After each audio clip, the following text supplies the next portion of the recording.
Bama 42, LSU 28. Do you watch this whole game? I did. This is a good game. It's a great game. This is a really good game. Jayden Daniels left. Yeah. Until Jayden Daniels left. Jayden Daniels took a shot late in the game, went out. Garrett Nussmeier had to come in.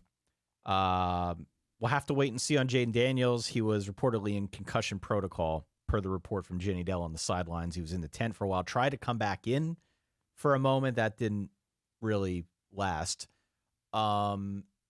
This was interesting on a number of different levels, but what I thought was most intriguing to me was how we saw dueling running quarterbacks in this game.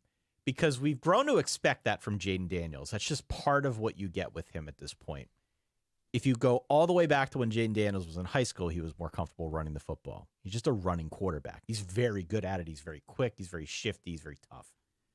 And that has taken LSU to a really interesting place with its offense. They're able to rely on him to do more than just throw the football. They didn't get much else on the ground from Logan Diggs or Josh Williams or John Emery. This was Jayden Daniels rushing for 163 yards and a touchdown. But on the Alabama side, it's even more interesting because Jalen Milroe had 20 rushing attempts for 155 and 4 touchdowns. Some of it was designed. I don't feel like most of it was. I feel like this is a guy who has the speed. Clearly, we always hear about him being able to run the 4.4, but they have not really schemed for him to run. He seems to prefer hanging back and being more of a pocket passer. I think he wants to be a passer. Sure. And not a runner. But they are starting to find ways to put him on the move. And when he is on the move, he's sort of untouchable because he is so damn fast, because he's a load to bring down. He put a move on the LSU defense down near the goal line where he just sort of like made a 45-degree cut and it was like the parting of the Red Sea. He ran in for one of his touchdowns. He's very quick to the edge. It paints a very interesting picture, to be honest with you, about the rest of this SEC season if Jalen Milroe is going to be put on the go like this. 20 for 155, again, 4 touchdowns. You add that in with Jace McClellan, who had a touchdown and averaged 4.5 a carry. You add in Roydell Williams, who averaged a little over 9 a carry and also had a touchdown. Jalen Milroe, if he's able to stretch the field with his arm and still throw deep down the field and give them that level of pop, and then also run the football the way he's been running the football the last, 2 weeks, that is a really interesting dimension for this Alabama offense that we did not see early and I think makes them better a lot later in the season. Can I make a comparison that's probably too much of a stretch and you can sort of rein me in, but hopefully understand the spirit of it?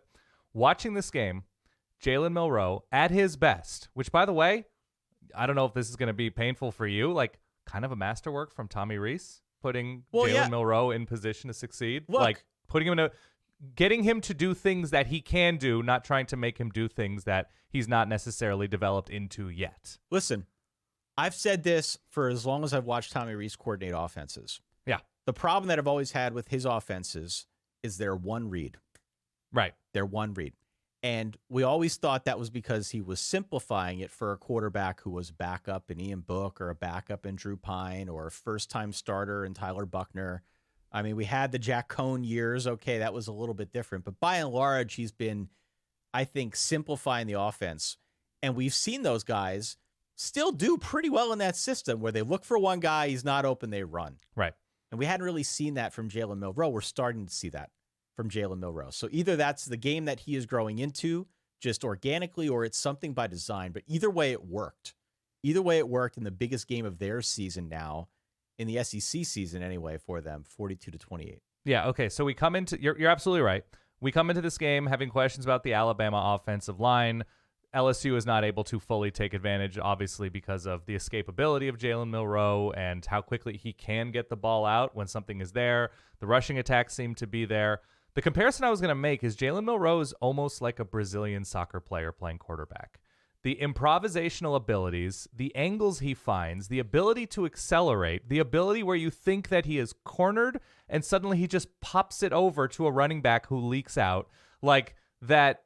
There is this element of confidence to Jalen Milroe in his own abilities and the abilities of everybody around him, where he never feels like he has been trapped. He never feels as if the field has been cut off to his abilities. And we don't see that a lot. And so that the best of Jalen Milroe, I think, can put that on display, because there are times where he's sort of rolling out, seeing if somebody's opening up, and then decides to go 10 times faster than he's already going just because he can. And that's truly scary. Now, it's scary for Alabama fans, too, because sometimes he tries to do too much. Sometimes he should run when he tries to do too much through the air. And so as he gets more and more comfortable in his skin, they're going to become more and more dangerous. And not that the LSU defense was one that was going to fully challenge him and force him to be a certain way.